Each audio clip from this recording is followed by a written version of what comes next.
Demandez qui est absent dans le groupe des camarades. Who's absent in your group? Le W ne se prononce pas. Le H est soufflé. Et ensuite, le O se prononce OU. Un OU long. Whose. Avec le S, ça va se prononcer whose. Comme un Z à la fin.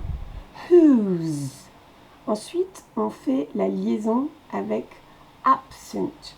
Dans absent, c'est ab qui explose. Le sunt, on l'entend quasiment pas. Le E ne se prononce pas, ça fait sunt. Absent. Who's absent in your group? Your. Your. Your. On fait O-E. Your group. Who's absent in your group? Who's absent in your group? Et on baisse la voix en fin de phrase. À vous.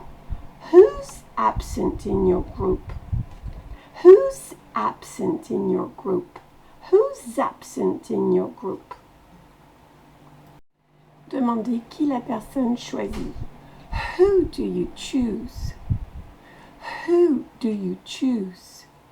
Le W ne se prononce pas, le H est soufflé, le O se prononce OU, OU long, d'où les deux petits points. Who. Le do, ici on l'entend presque pas, il est presque de. Who'd. Who'd. You. Who do you. Et le CH en anglais se prononce ch. Who do you choose? Who do you choose? On baisse la voix en fin de phrase. À vous de vous entraîner. Who do you choose? Dire qui on choisit. I choose. Et on donne le nom de la personne. Par exemple, I choose Paul. Dire que personne n'est absent dans le groupe. Nobody is absent in our group. Le no se prononce O. On part du E, on va vers le O. No. Nobody. Nobody. On explose le no. Nobody. Nobody is absent in our group. Our. On va du A, on va vers le O. Nobody is absent in our group.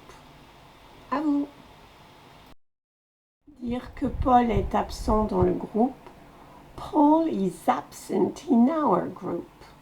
N'oubliez pas la liaison entre le is et absent. Is absent in our group. Paul is absent in our group. Dire que Paul et Marie sont absents dans notre groupe.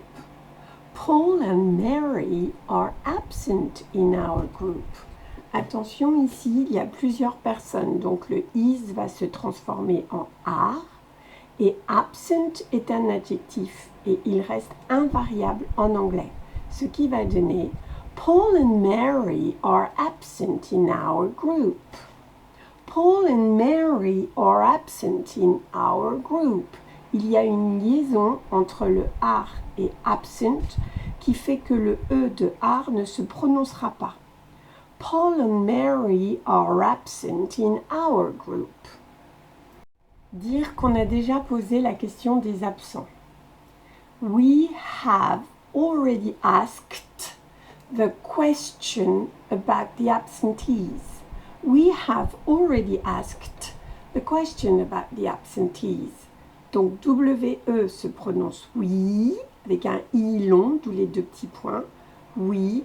Le have commence par H, il faut donc souffler le H. We have. Already, c'est le re qui va exploser. Donc le EA se prononcera E.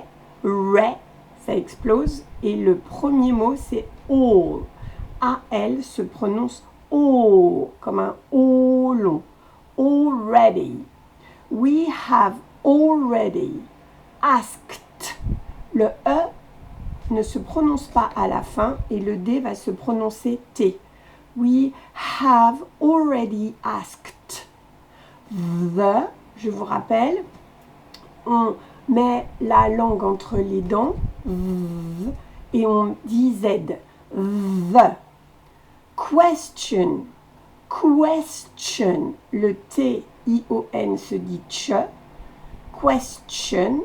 Et la syllabe accentuée, c'est quest. Question. About. Le A va se prononcer E. Et la syllabe accentuée, c'est ow. About. On va encore du A vers le O. About.